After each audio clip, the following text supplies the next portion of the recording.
사순절을 우리가 계속해서 묵상해 오는 과정 속에 있듯이 우리를 위해 구원하시기 위해서 십자가에 달려 돌아가심과 또 부활하심을 기억하기 위해 부활절 전 주일을 제외한 40일을 경건하게 지내는 절기입니다. 초대교회 성도들은 부활절을 앞두고 그리스도께서 인간의 죄를 대속하기 위해 내어주신 살과 피를 기념하는 성찬식을 준비하면서 특별히 주님의 고난에 동참하는 의미로 금식을 행한 것으로부터 유래되었습니다. 그러므로 사순절은 특별히 주님께서 우리에게 생명을 주시려고 십자가에 달려 돌아가신 사건을 기억하는 절기입니다. 그것을 새롭게 알아보는 것이죠. 희미해진 예수님의 십자가의 의미를 다시 한번 새롭게 되새겨 보는 것입니다. 그래서 그 의미를 분명히 알고요, 그리고 그 놀라운 사실을 우리의 삶에 어떻게 적용할 것인가 생각해 보는 것입니다. 그냥 지나치는 것이 아니라 우리의 삶 속에 예수님의 십자가에 남겨진 의미를 아주 구체적으로 적용시켜 나가는 것입니다. 그래서 크리스찬으로서 우리가 올바른 삶을 향해 나가고요, 우리에게 부르신 하나님의 놀라운 은혜에 대하여 충만한 감사와 기쁨과 그 사명을 감당해 보고자 하는 결단이 바로 사순절 기간 가운데 우리들이 가져야 될 믿음입니다. 그러므로 다시 한번 우리의 삶을 되돌아보면서 우리의 신앙과 삶을 일치시키기 위한 마음의 자세를 새롭게 가다듬는 사순절 네 번째 주일이 되기를 바랍니다. 특별히 사순절 기간에 우리들이 묵상해야 될 주제는 바로 예수님의 십자가입니다. 그리고 그 십자가에 여러 가지 의미가 있지만, 그러나 그 십자가상에서 우리에게 부신 한없는 끝없는 그러나 영원한 사랑을 우리가 보아야 합니다. 이 사랑이 무엇인지 구체적으로 보여주는 사건이 바로 오늘 본문의 이야기입니다. 가장 진한 사랑은 낭만과 즐거움으로 나타나지 않고요, 고난과 죽음으로 나타납니다. 예수님께서 우리에게 보여주신 이 진한 사랑, 그 진한 사랑이 바로 고난과 죽음을 통해 우리에게 보여주신 것입니다. 이제 오늘 우리는 본문의 말씀 가운데서 예수님과 두 제자를 통해 귀한 교훈을 얻고자 합니다. 본문은 세 종류의 삶의 모습을 우리에게 등장시키고 있는데요, 오늘 우리는 어떠한 삶의 모습을 가지고 지금 살아가고 있는지, 그리고 우리의 부족과 연약함이 깨달아진다 한다면 우리는 어떠한 삶으로 또 하나님 앞에 이 사순절 기간에 결단하여 새롭게 변화할 것인가를 말씀 속에 함께 묵상하며 또 은혜를 나누고자 합니다. 먼저 우리는 본문의 말씀 가운데 우리를 살아가시는 사랑의 표본인 예수님을 보게 됩니다. 오늘 본문은 예수님께서 십자가를 지시기 전 12시간 앞쯤의 상황입니다. 요한은 아주 정확하고 상세하게 이 상황을 설명하고 있는데요, 그것은 발을 씻기는 장면으로부터 시작이 됩니다.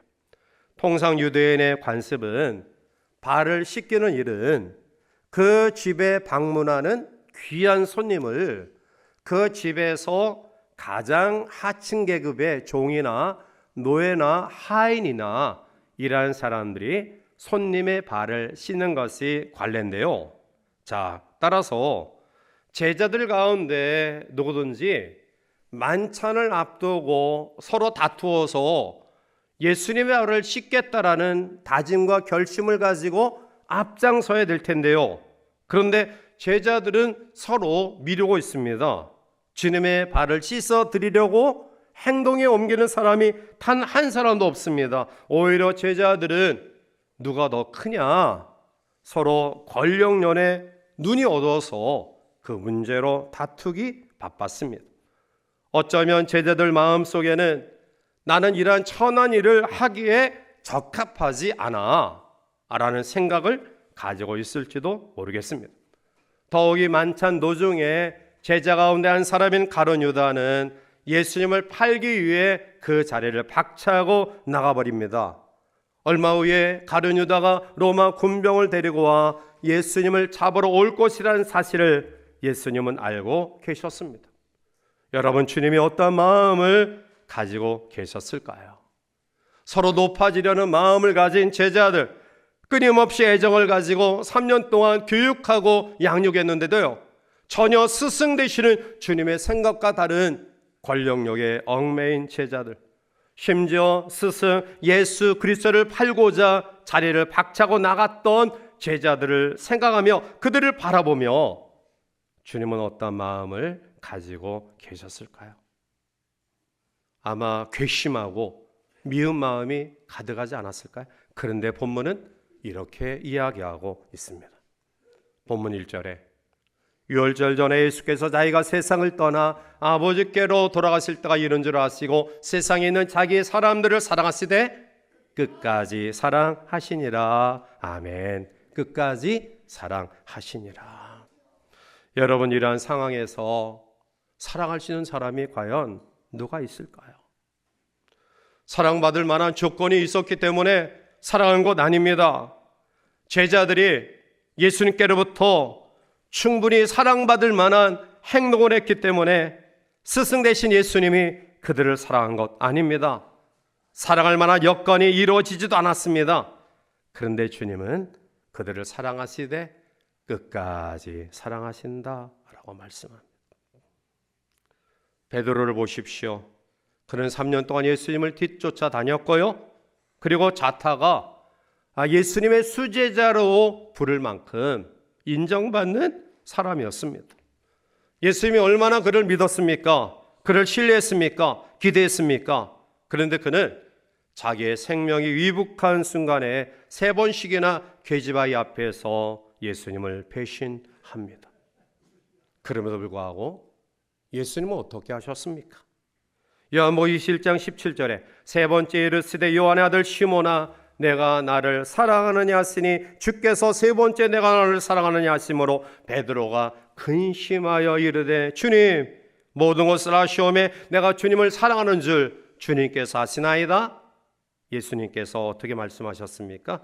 예수께서 이르시되 내 양을 먹이라. 아멘. 예수님은 배신하고 부인했던 나약한 베드로, 그를 다시 사랑의 관계로 세워주셨습니다.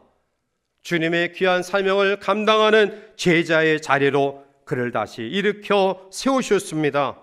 이것이 바로 끝까지 사랑하는 주님의 모습입니다.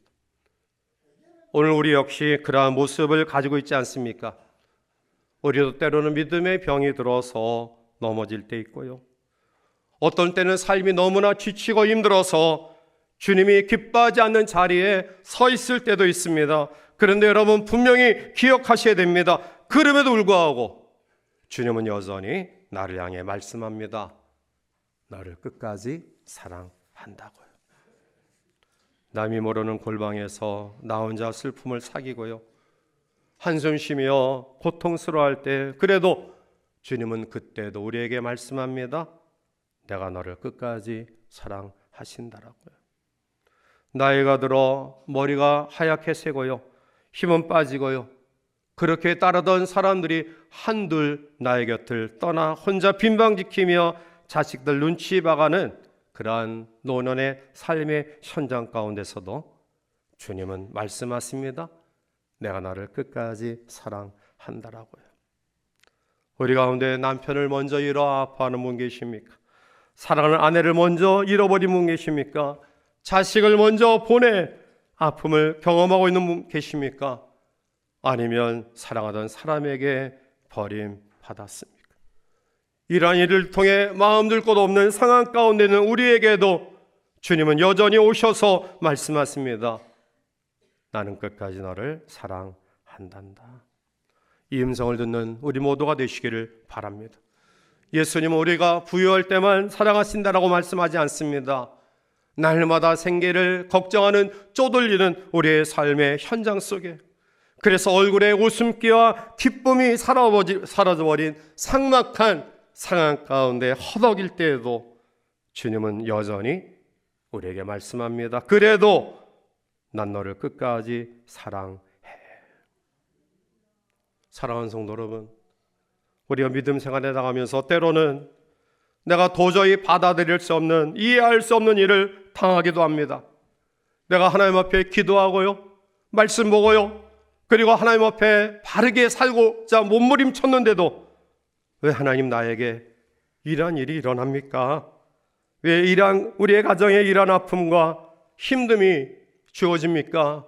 사실 받아들이기 어렵고요, 이해할 수 없는 때가 우리 가운데 있을 때가 있습니다. 그런데 여러분, 그러한 순간에도 주님은 우리에게 그래도 난 끝까지 너를 사랑해, 이렇게 말씀합니다. 이 사랑을 우리가 지금 받고 있음을 확신하시기 바랍니다. 어떤 형편 가운데 있든지 주님은 우리에게 말씀합니다. 나는 여전히 너를 끝까지 사랑해. 여러분, 우리의 신앙의 삶 속에 낙심하지 않고요, 하나님 앞에 감사가 충만한, 물론 우리의 삶이 어렵고요, 육신의 질병으로 힘들고 고통스럽지만 그러한 속에서도 감사가 충만할 수 있는 그런 비결은 바로 하나님이 나를 끝까지 사랑하신다. 이 사랑의 확신이 우리 가운데 있을 때 우리는 너무 쉽게 좌절하지 않고요, 너무 쉽게 원망하지 않고요, 너무 쉽게 우리의 삶을 포기하지 않습니다. 왜냐하면 하나님이 나를 여전히 사랑하시기 때문임을 확신하기 때문입니다. 이것이 바로 우리를 향하신 주님의 사랑임을 믿으시기 바랍니다. 그러면 주님은 자신을 배신하고 자신을 부인하고 떠나는 그러한 제자들 향하여 어떻게 이렇게 끝까지 사랑할 수 있었을까요? 오늘 1절에 보면 그 답이 있어요. 오늘 1절 말씀 가운데 보면 유월절 전에 예수께서 자기가 세상을 떠나 아버지께로 돌아가실 때가 이른 줄 아시고 세상에 있는 자기 사람들을 사랑하시되 끝까지 사랑하시느니라. 아멘. 아버지께로 돌아가실 때가 이른 줄, 이제 다가온 줄 아시고 라는 거예요. 죽음을 눈앞에 둔 사람이 최고로 무엇을 하느냐라는 것은 그가 평소에 무엇을 위하여 살았느냐에 좌우돼요. 평소에 사랑하며 산 사람은 마지막 그 순간, 자기의 때가 이제 다 됐다라는 그 순간 속에 더 간절히 사랑할 것입니다. 그러나 평소에 자신의 것을 채우는 것으로 욕심으로 가득한 삶을 살아온 사람이라고 한다면 마지막에 후회의 눈방울을 돌릴 거예요.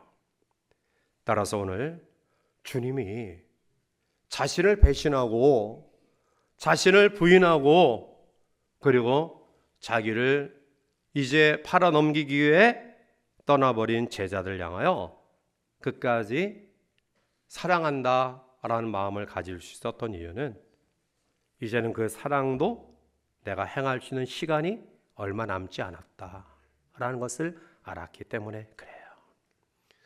우리가 하나님 앞에 얼마나 후회하시려고요, 얼마나 돌이킬 수 없는 후회가 우리 가운데 있으려고요, 하나님이 여전히 우리에게 기회 주신 이 시간들을 낭비하고 있는지요. 오늘 나의 삶이 마지막이다, 오늘 몇 시간 후면 나의 삶이 이 세상에서 마지막이다 라는 생각을 가질 때 사랑할 수 있고요, 인내할 수 있고요, 용서할 수 있고요, 받아들일 수 있습니다. 이것이 바로 주님이 우리를 향하신 끝까지 사랑한 사랑의 모습입니다.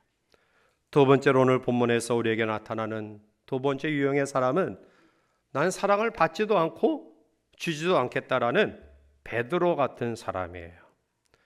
예수님이 자기의 발을 씻어주시겠다라는 이야기를 하시자 베드로는 주님의 행위를 거부해요. 8절에 보면 베드로가 이르되 내 발을 절대로 씻지 못하시리이다. 예수께서 대답하시되 내가 너를 씻어주지 아니하면 내가 나와 상관이 없느니라 말씀해. 자, 이 말씀의 의미를 더 쉽게 풀이해 보면 당신의 사랑, 예수님의 사랑을 받는 경험이 없으면 너는 결코 내 제자가 될 수 없다. 나와 상관이 없다라는 거예요. 경험만큼 행하는 것입니다. 우리가 주님의 구체적인 제자가 되는 길을 깨닫는 비결은 예수님이 나를 끝까지 사랑하신다. 예수님이 나를 사랑하신다라는 사실을 우리가 삶 속에서 피부적으로 느낄 때 내가 어떠한 사랑을 받았는지를 내 마음속에 절실하게 느껴질 때 그때가 바로 예수님의 제자가 되는 비결이에요. 사랑하는 성도 여러분, 저는 어려서부터 우리 자녀들을 격려하고 칭찬하고 사랑하고 사실은 단 한 번도 매를 대지 않고 단 한 번도 야단치지 않았어요. 왜냐하면 제 마음속에 있는 자녀 교육의 양육의 방법은 사랑받은 사람이 사랑할 수 있다. 가정에서 부모의 충분한 사랑을 받은 사람이 나중에 인생 여정 속에 사랑을 베푸는 사람으로 여유 있게 살아갈 수 있다. 혹시 우리들 가운데 부모의 사랑을 경험하지 못했다고 한다면 우리를 향하신 예수님의 사랑이 우리 가운데 충만히 임함을 다시 한번 기억하시기 바랍니다. 여러분들의 자녀 손들에게 내가 베풀 사랑이 부족하다고 한다면 예수님의 사랑, 우리 자녀를 향한 예수님이 얼마나 우리 자녀들을 귀히 여기시고 우리의 후손들을 복되게 여기시고 그들을 향하여 얼마나 크고 위대한 계획을 가지고 계신가를 우리의 자녀손들에게 끊임없이 심어줘야 돼요. 그래야지만이 우리의 자녀들이 그 아름다운 사랑을 힘입어서 믿음의 아름다운 꿈을 가지고 이 세상을 살아갈 수 있는 거예요. 오늘 주님은 말씀합니다. 발을 씻지 않으면 나와 상관이 없다. 내 사랑을 받지 아니하면, 내 사랑을 경험하지 못하면, 내 사랑을 체험하지 못하면 너는 나와 아무 상관이 없다라는. 여러분, 주님은 왜 베드로에게 이러한 마음을 가질 수 있었을까요? 사랑의 중심점은 이해예요. 이해하면 사랑할 수 있어요. 이해하면 받아들일 수 있어요. 이해하면 상대방이 조금 거칠게 행동하는 모습들이라도 내가 받아들일 수 있어요. 똑같은 사람이 되는 이유는 이해하지 못하기 때문에 그런 거예요. 오늘 주님은 베드로에게 7절 말씀 가운데 보면 이 일은 지금 내가 깨달을 수 없다. 그러나 훗날 깨달을 수 있을, 언젠가는 알 때가 있을 것이다. 그 말씀처럼 훗날 베드로 사도는 베드로전서 5장 5절에 이렇게 고백합니다. 젊은 자들아 이와 같이 장로들에게 순종하고 다 서로 겸손으로 허리를 동이라. 하나님은 교만한 자를 멀리 대적하시되 겸손한 자들에게는 은혜를 주시느니라. 아멘. 베드로는 훗날 예수님이 자기들의 발을 씻기 위해 허리에 동이신 이 수건이 겸손한 사랑이라는 사실을 깨달아 알았습니다. 겸손한 마음이 겸비된 사랑.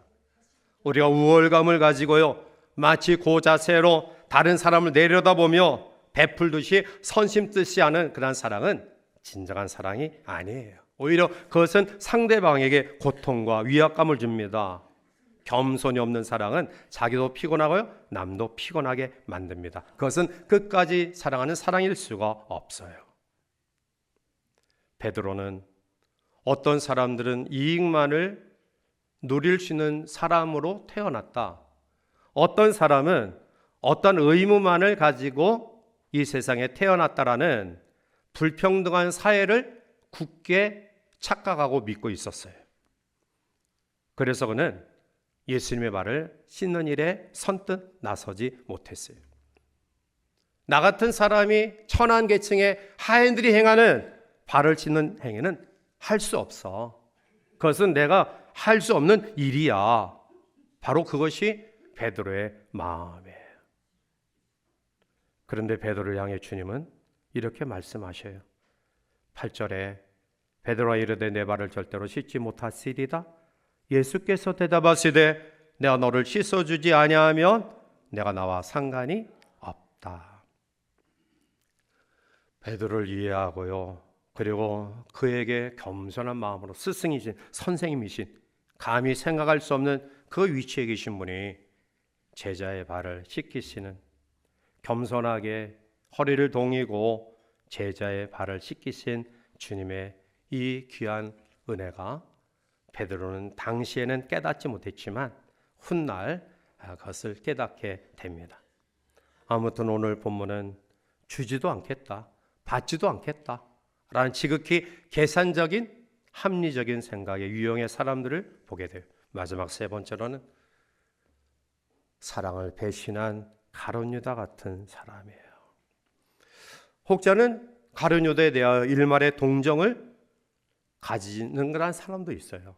왜냐하면 많은 사람들 가운데 유독 가룟 유다가 택함을 받아서 예수를 파는 그런 사람으로 전락되었다.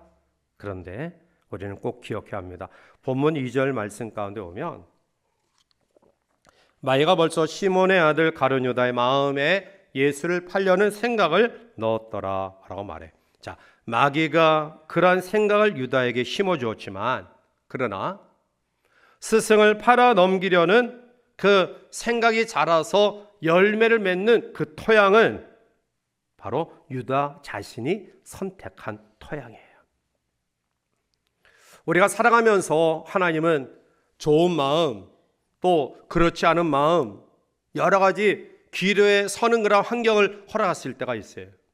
그런데 그런 환경 가운데서 우리가 동일하게 처해 있지만 우리가 복 있는 삶을 살아가는 그러한 이유, 악인의 길, 죄인의 길, 오만한 자의 자리에 앉지 아니하는 의인의 복된 길을 살아가는 그러한 이유는 내 마음이 그 갈등과 위기 가운데서 하나님께서 허락하신 좋은 마음을 선택했기 때문에 그런 거예요.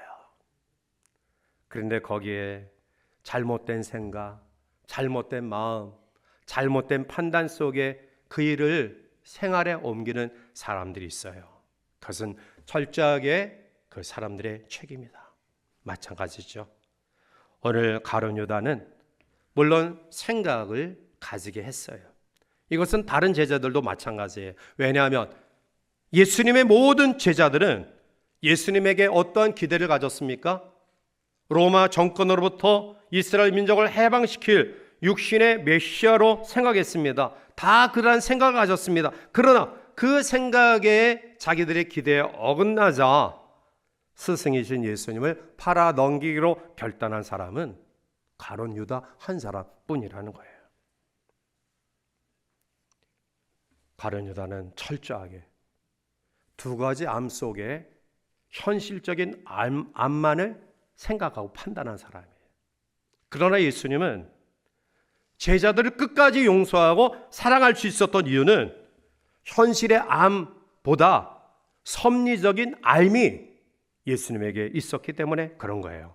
오늘 3절에 저녁 먹는 중 예수는 아버지께서 모든 것을 자기 손에 맡기신 것과 또 자기가 하나님께로부터 오셨다가 하나님께로 돌아가실 것을 아시고 아멘. 내가 하나님께로부터 왔다. 이제 하나님께로 돌아갈 것을 아셨다. 현실적 삶은 제자들의 배신이에요. 끊임없이 스승의 생각과 마음을 헤아리지 못하고 인간적인 욕심을 가지고 다른 길로 가는 제자들이에요. 그러나 섭리적 삶은 그럼에도 불구하고 하나님이 나를 이 땅에 보내셨고 저 배신하는 사람들조차도 용납하고 수용하고 받아들이고 그들을 위해 십자가에 죽으라는 하나님의 섭리를 예수님은 알았기 때문에 제자들 끝까지 용서하고 사랑한 것입니다. 오늘 우리도 마찬가지 아닌가요?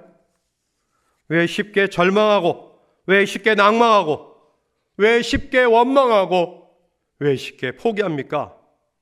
우리는 현실적 삶에 우리의 모든 상황을 맞추기 때문에 그래요. 현실의 삶은 힘들고요, 어려워요, 고통스럽습니다. 그리고 내가 하나님 앞에 믿음으로 살기로 결심하고 발버둥 치는데 상황이 그렇게 전개되지 아니할 때는 우리의 마음속에 쉽게 절망할 수밖에 없는 것이 우리의 현실이에요. 그런데 그러한 가운데서도 섭리적 암, 하나님이 나를 이 땅에 보내시고 이런 아픔과 힘든 가운데서도 분명히 하나님이 나에게 원하시는 삶이 있다는 사실을 우리가 분명히 인지할 때 우리는 너무 쉽게 좌절하지 않고요, 너무 쉽게 원망하지 않고요, 너무 쉽게 다른 사람을 탓하지 않고요, 나의 믿음을 더 하나님께 가까이 나아가는 아름다운 기회로 삼게 될 줄 믿습니다.